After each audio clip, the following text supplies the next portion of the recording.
Сәлеметсіздер ме, құрметті 10-шы сынып оқушылары. Өзін-өзі тану сабағына қош келдіңіздер. Сіздерді жаңа оқу жылының басталуымен шын жүректен құттықтаймын. Жаңа оқу жылында толағай табыстарға жетулеріңізге тілектеспін. Алғашқы сабақтың тақырыбы адам деген ардақты ат. Сабақ барысында адам, азамат және азаматтық ұғымдарын талдап, адам деген атқа лайықты өмір сүру жайлы сөз қозғайтын боламыз. Оқушылар, ең алдымен азамат деген ұғымға тоқталайықшы. Азамат деп туған туыстарына, жақындарына, еліне, халқына адал, бауырмал, ізгі жанды айтады. Ал тіршілікте азамат үшін ең қиыны, күрделісі нағыз адам болу.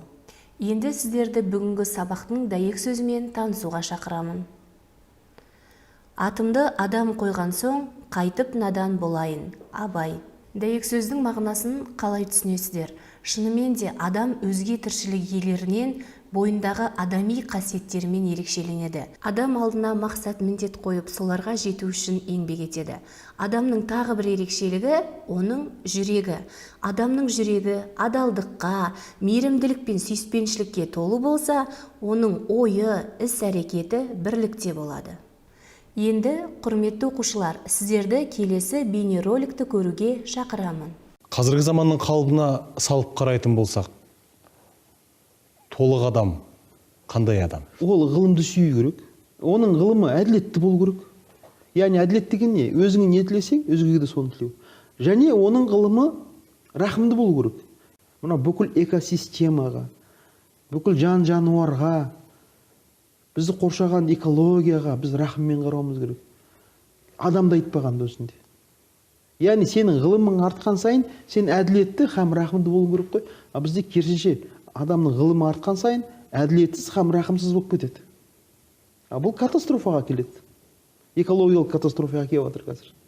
Ал енді осы ғылым, әділет, рахым дегенде бұл жалпы концепция болса, жеке адамға келетін болсақ, онда Абай айтады. Жеке адамның бойында дейді, жеке адамның бойында бұл толықтық дейді. Ақыл, қайрат, жүректі бірдей ұстаумен болады дейді. Әке өзінің әйгілі қара сөзінде бар ғой, ақыл, өйткені біз ғылымды ақылмен меңгереміз ғой. Сосын қайрат деген бар. Бұл қайрат деген әділет. Абайдың ұғымында. Өйткені қайратты адам ғана өзін тыя алады. Және рахым дегені жүрек. Көрдіңіз бе? Анау макро деңгейде айтып отыр Абай, анау микро деңгейде. Сонда қазіргі адам дейді, қандай болу керек дегенде, ақыл, қайрат, жүректі бірдей ұстайтын адам керек дейді. Бірақ осының ішінде екеуі дейді, ақыл мен қайрат жүрекке бағыну керек дейді. Неге? Өйткені үшеуі ғылымға келіп жүгінеді ғой. Сонда ғылым айтады ғой. Әй ақыл дейді, сенсіз бірде-бір іс істелмейді дейді, бірақ сен адамды жақсылыққа да бастайсың, жамандыққа да бастайсың дейді. Сондан ал сенің жүрек жақсылығына қуанады, жамандығына күйінеді дейді. Ол жамандыққа жібермейді сені, сонда жүрекке бағын дейді. Қайрат, сенсіз де адамның бір ісі бітпейді дейді. Ғылым табу, бизнес жасау бәрі қайрат арқылы болады дейді. Бірақ сен де адамды кейде жақсылыққа бастайсың, кейде жамандыққа бастайсың дейді. Жүрек сенің жақсылығыңа қуанады, жамандығын тіпті жиіркеніп кетеді дейді. Сонда сен де жүрекке бағын дейді.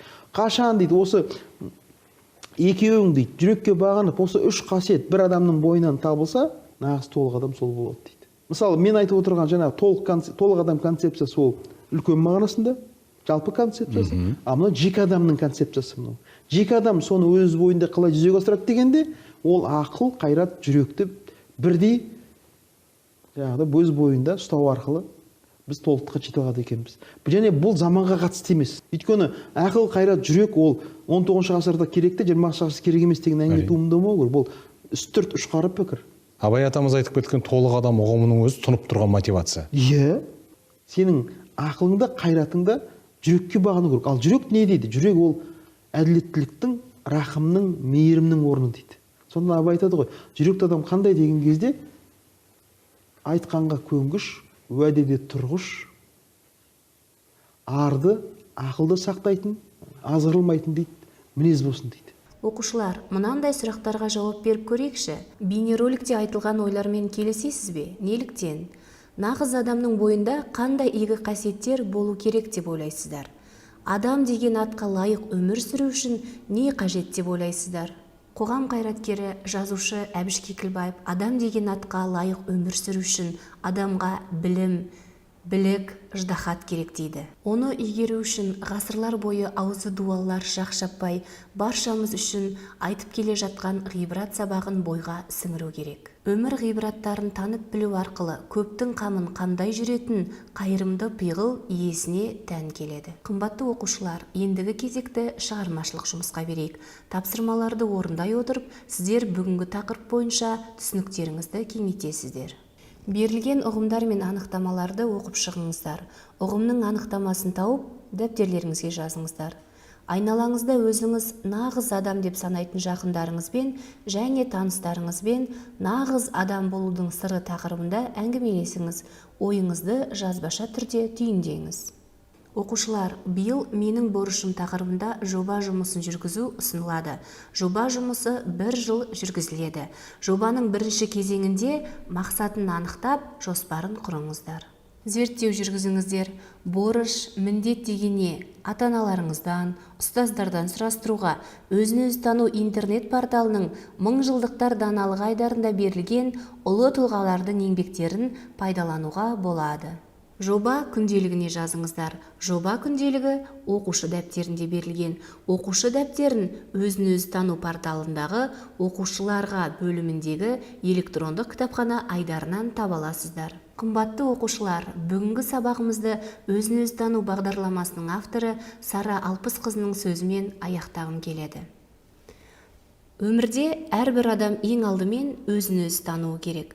Өзін-өзі таныған адам өзгенің де жан дүниесін түсінетін болады. Ешқашанда біреуге жаманшылық ойламайды, жақсы адам болуға талпынады. Бұл өмірде әрбір адам қандай мамандық иесі болмасын, ең бірінші адам болып қалуы керек. Адамгершілік жолын ұстанып өту керек. Ізгілікке жақын болып, жүрегін, жан дүниесін махаббатпен нұрландыруы керек. Келесі сабақта кездескенше сау болыңыздар.